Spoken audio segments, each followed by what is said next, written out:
Xin chào tất cả các bạn. Hôm nay tôi sẽ giới thiệu với các bạn một đầu video cũng rất là hiếm. Đó chính là đầu Sony BCM HF10. Đây vừa là đầu video vừa có chức năng ghi và phát âm thanh BCM kỹ thuật số mà không cần dùng đến bộ BCM adapter rồi. Lúc trước tôi đã giới thiệu với các bạn về một máy có chức năng tương tự, đó chính là đầu Toshiba A900 BCM. Thì máy này cũng có chức năng ghi và phát âm thanh BCM kỹ thuật số nhưng mà là máy VFS. Còn đầu Sony BCM HF10 này là Betamax. Theo đánh giá của nhiều người chơi thì bộ xử lý BCM của Sony tốt hơn. Máy này tuy có kích thước nhỏ nhưng giá thành khá cao, 238.000 yên. Tại vì máy này có kích thước nhỏ gọn nhưng chứa rất nhiều mạch, vừa có cả mạch xử lý video, vừa có cả mạch xử lý BCM. Mạch trong máy rất nhiều, cần phải thiết kế mạch và layout mạch điện lại hoàn toàn, cho nên là giá thành sẽ khá cao. Đây chính là máy Beta Hi-Fi và chạy được cả mod 2 băng. Ở mod 2 băng này thì cho chất lượng hình ảnh tốt như là SVHS. Đây chính là mặt đồng hồ dùng để hiển thị thông số của máy. Về các chữ số counter timer này thì là đã bị mất hết một nét phía dưới. Nguyên nhân đó chính là IC quét ma trận nó bị chết một cổng out. Thì lỗi này không khắc phục được. Ở trên đây còn có hai đèn TVU dùng để chỉ thị mức âm lượng. Bên phải này đó chính là các nút vận hành băng cơ bản. Ở đây chính là nút ghi băng. Đối với máy Betamax đời cũ thì ghi băng của chúng ta sẽ kéo sang phải. Ở đây có biến trở dùng để chỉnh âm lượng khi ghi băng, và ở đây chỉ có một biến trở duy nhất chỉnh cho hai kênh.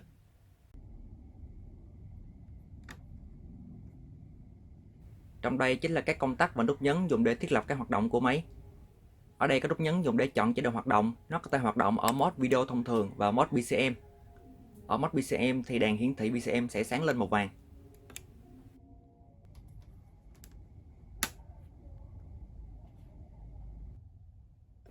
Do máy đời cũ cho nên phía trên này sẽ có một vài công tắc dùng để thiết lập chọn kênh và tuner. Đây chính là phía sau của máy. Phía sau này sẽ có những jack AV và jack RF. Đối với phần audio thì các jack này đều được mạ vàng rất đẹp, chứng tỏ rằng khi thiết kế thì họ đã rất quan tâm đến chất lượng của audio. Hiện máy này đang gặp lỗi, bây giờ chúng ta sẽ cùng nhau test máy. Đầu tiên tôi sẽ cho máy chạy ở mode BCM. Và sau đó cho một con băng có tín hiệu BCM vào.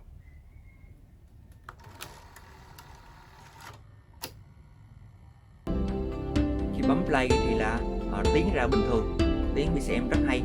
Và trên màn hình này cũng có tín hiệu video BCM. Mod này chạy bình thường.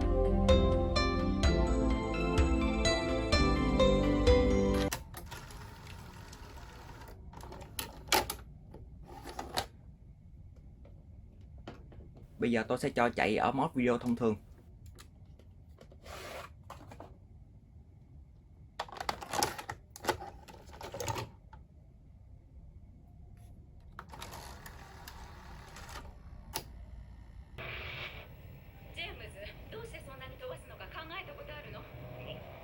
Ở mod này thì hình lên rất đẹp. Hình của Betamax cũng rất là đẹp so với VHS. Nhưng mà tiếng thì là không có hi-fi. Bây giờ tôi thử chỉnh tracking nè, thì rằng vẫn không lên hi-fi. Logo Beta hi-fi này không sáng lên, mặc dù cuốn băng này có tín hiệu hi-fi. Bây giờ tôi sẽ lấy băng ra.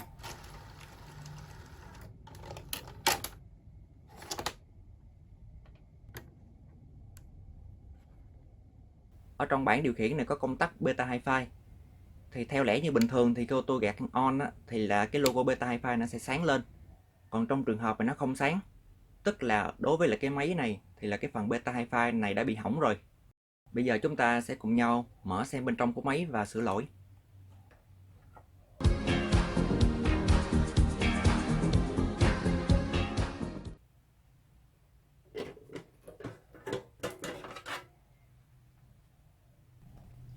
Đây chính là bên trong của máy, rất nhỏ gọn nhưng mạch rất nhiều. Phần dàn cơ này sẽ được che chắn bằng một tấm chống nhiễu.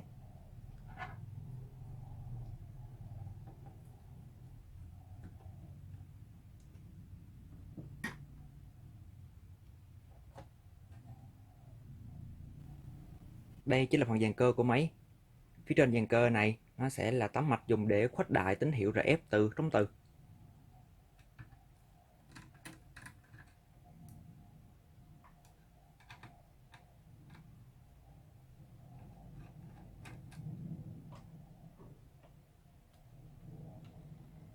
Máy này sử dụng dàn cơ giống với dàn cơ của máy SLHF77 với lắp plug-in nằm ở đây. Đây chính là phần trống từ của máy Betamax. Và đối với máy này thì tôi đếm có tổng cộng là có 3 mép từ, bao gồm là một từ đơn và một từ đôi.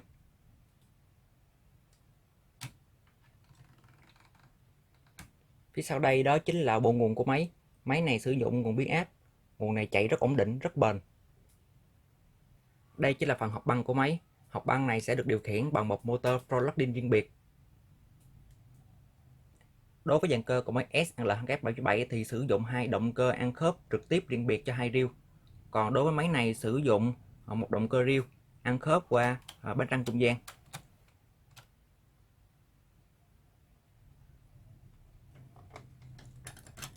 Tấm mạch bên phải của máy đó chính là mạch dùng cho phần audio kỹ thuật số. Tấm mạch này sẽ có tác dụng là biến đổi ADC từ tín hiệu analog sang kỹ thuật số, và nó sẽ có bộ DAC, đó chính là chuyển ngược lại từ tín hiệu kỹ thuật số sang tín hiệu analog. Trên mạch này sử dụng toàn tụ mút và tụ Nichicon. Có sử dụng những chip chuyên dụng của Sony.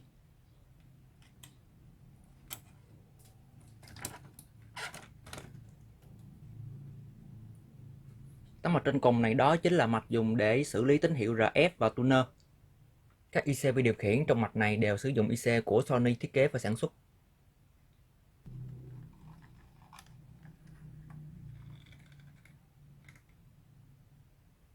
Tấm mạch phía dưới này đó chính là mạch dùng để xử lý tín hiệu beta hi-fi. Ở trên đây có tổng cộng là 40 IC chính, và tất cả những IC này đều có họ là CX. IC này cũng do Sony thiết kế và sản xuất. So với mạch VS hi-fi thì mạch của beta hi-fi này được thiết kế phức tạp và bài bản hơn nhiều. Một điểm chung của những dòng máy beta hi-fi là cho tiếng rất sạch, rất chi tiết.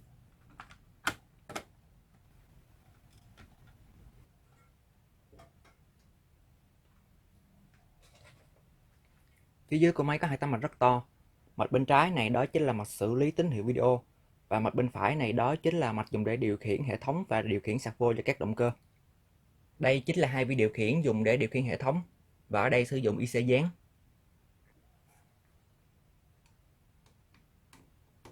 Máy này mạch rất nhiều.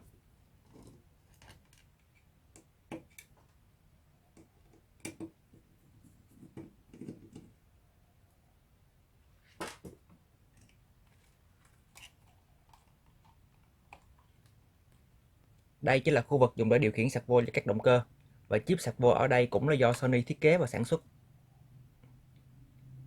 Mạch đây là mạch hai lớp có cấu tạo rất phức tạp. Đây chính là phía dưới của dàn cơ. Dàn cơ này sẽ có 3 động cơ. Đây chính là động cơ cấp xăng dùng để kéo băng. Đây chính là động cơ trống từ. Và đây chính là motor reel. Tá mạch này đó chính là tá mạch dùng để lái các động cơ.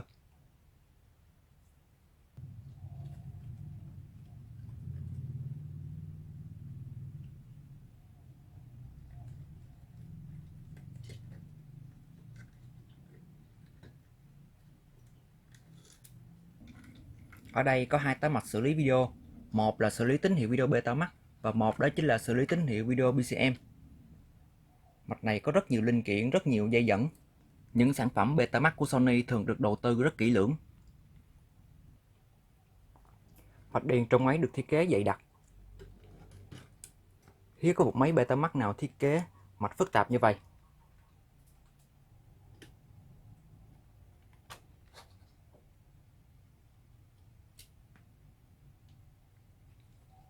Đây chính là phần panel phía trước của máy. Ở trên đây sẽ có những công tắc và nút nhấn. Ở đây có hai đèn LED. Đèn màu vàng đó chính là đèn BCM, và đèn màu xanh đó chính là đèn hiển thị beta hi-fi. Thì đối với những máy như vậy thì thường sẽ không có sơ đồ, cho nên chúng ta sẽ sửa từ ngọn trở về gốc.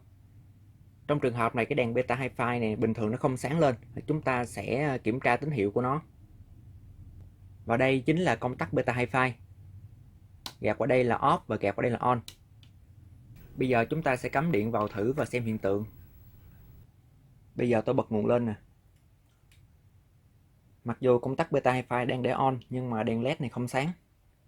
Cho dù chúng ta có gạt qua gạt lại nè, cũng không có tác dụng gì cả. Bây giờ tôi thử đo điện áp của đèn LED này xem như thế nào.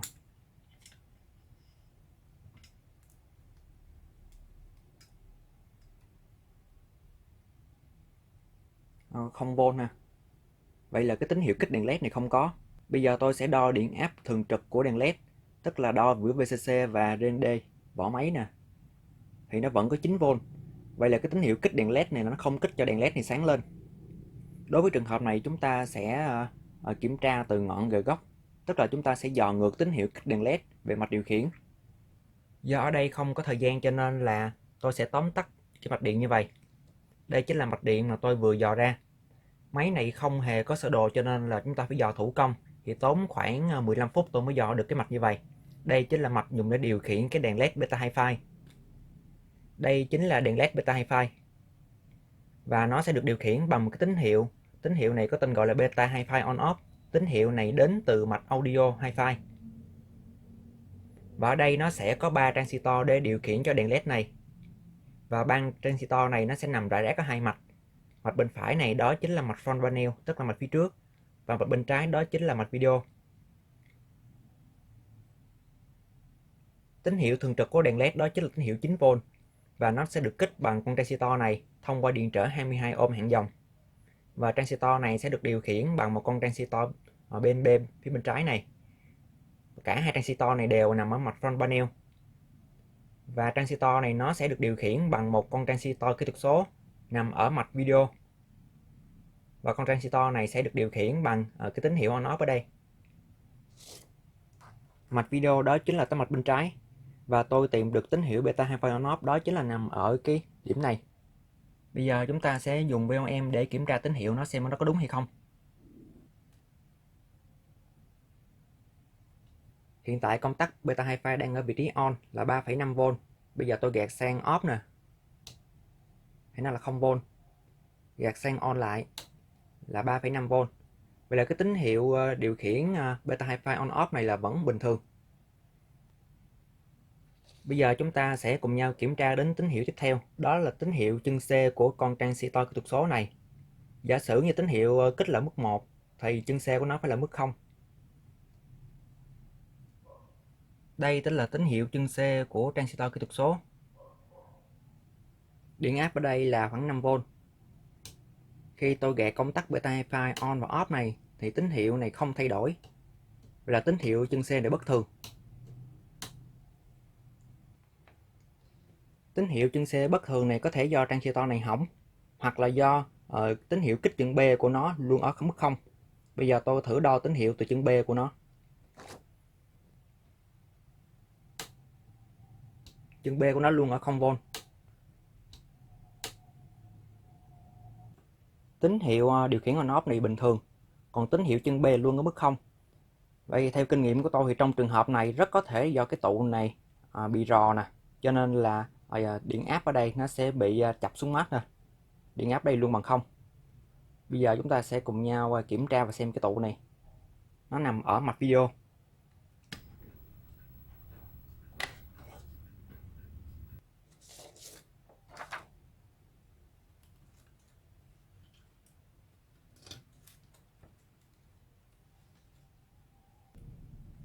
Đây chính là khu vực chúng ta cần kiểm tra. Đây chính là cái tụ tại chân B của transistor kỹ thuật số. Thì bằng mắt thường chúng ta có thể thấy rằng cái chân của nó có dấu hiệu là bị ố nè. Vậy là cái tụ này là bị rỉ rồi. Chính vì nó bị rỉ cho nên nó sẽ làm chập tín hiệu chân B luôn về 0. Chúng ta chỉ cần thay cái tụ này xem sao. Thì ngoài ra tôi kiểm tra ngoại quan thì thấy xung quanh đây có thêm một vài tụ cũng có dấu hiệu nghi vấn là bị chảy nước nè, như tụ này chẳng hạn. Rồi ở đây nữa. Chúng ta cũng dự phòng thay luôn những cái tụ này.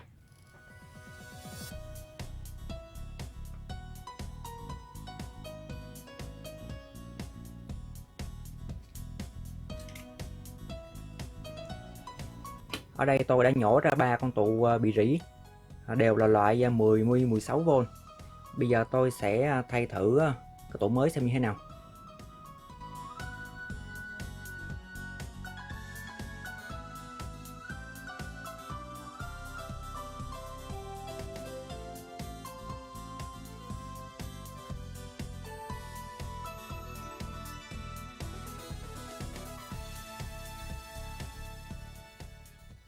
Sau khi thay tụ chúng ta sẽ cắm điện và kiểm tra đèn LED. Bây giờ tôi bật nguồn lên nè, gạt công tắc nè, on, đèn led đã sáng rồi, off nè, on nè, đã sáng bình thường rồi.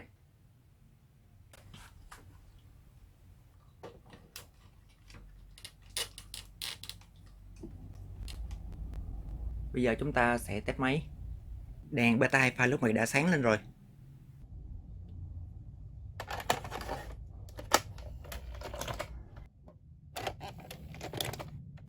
Đối với dàn cơ này ở mod stop thì là dàn cơ này không dàn băng lên trống từ. Khi chúng ta bấm nút play thì mới dàn băng lên. Vẫn không lên hi-fi. Chỉnh tracking cũng không được. Vậy là lỗi này vẫn chưa sửa xong. Này đến giờ chúng ta chỉ sửa lỗi cái đèn led không sáng mà thôi, nhưng mà vẫn chưa sửa được cái lỗi mất hi-fi.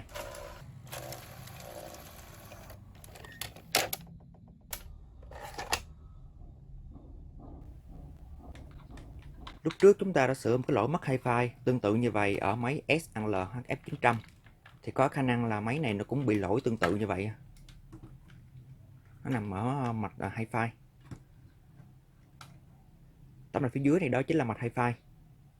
Ở máy SL HF900 thì bị mất nguồn 5V cho mạch hi-fi, cho nên là phần hi-fi sẽ không hoạt động. Thì đối với máy này thì nó có IC là CX20105. Chúng ta sẽ đo chân nguồn của IC này xem nó có bình thường hay không. Chân nguồn của nó chính là chân số 22. Bây giờ tôi bật nguồn lên nè. Nguồn này bây giờ chỉ còn 0,014V thôi. Đáng lẽ ra nó phải là 5V mới đúng. Vậy là cái nguồn cấp cho cái mặt hi-fi này nó đã bị mất rồi. Bây giờ tôi sẽ rút điện ra và chúng ta kiểm tra tiếp. Nguồn cấp cho mạch hi-fi này bị mất có thể do nhiều nguyên nhân. Có thể là do hỏng IC ổn áp trong mạch nguồn, hoặc có thể là do chập tải. Bây giờ tôi thử đo trở kháng giữa nguồn 5V với lại mát. Bây giờ tôi chuyển sang than ôm để đo nè. Điện trở giữa nguồn với lại mát bị chập rồi. Điện áp nguồn này bị chập xuống mát cho nên là điện áp nguồn này trở về không. Thì lỗi này thì thường đối với lại đầu beta hi-fi thì nó hay bị chập một cái tụ nguồn trong mạch hi-fi này. Thường là như vậy. Cho nên bây giờ chúng ta sẽ tháo mạch hi-fi ra và chúng ta kiểm tra.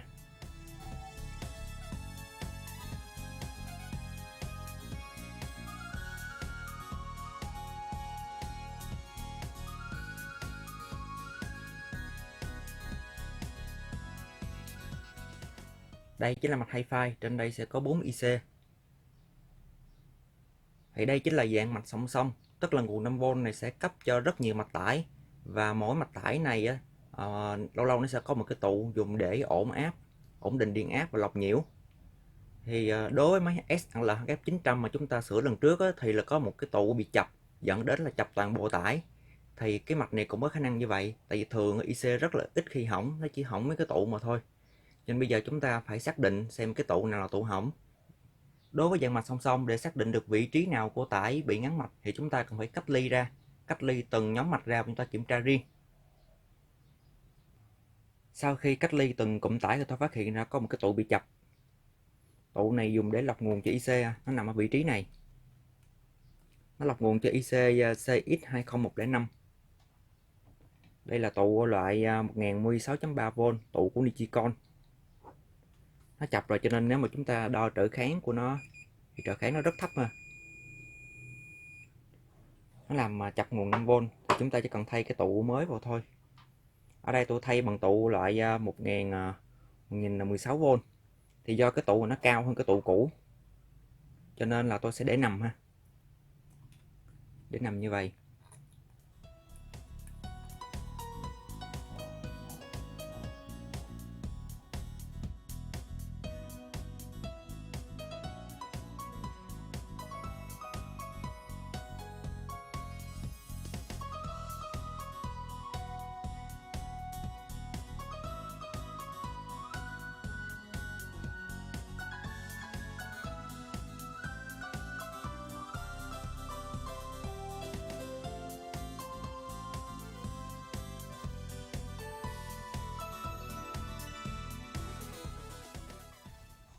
Bây giờ tôi sẽ cắm điện bật nguồn và chúng ta kiểm tra xem điện áp như bình thường hay không.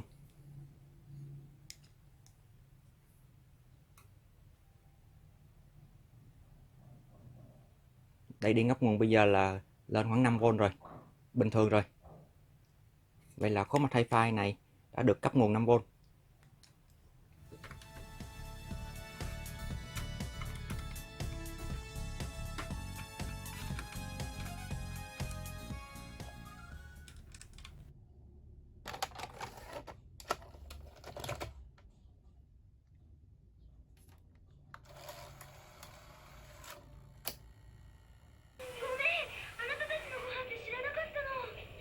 Bây giờ máy đã lên hi-fi, âm thanh beta hi-fi xuất ra bình thường, tiếng rất sạch.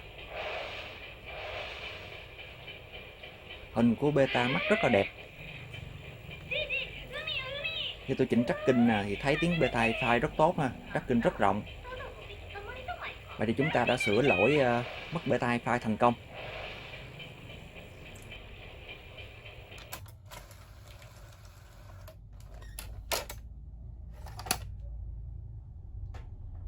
Bây giờ tôi sẽ test lại mod BCM.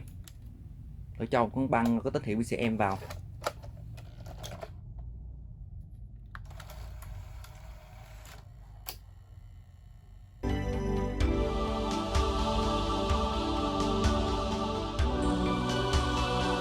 Âm thanh BCM nghe rất hay.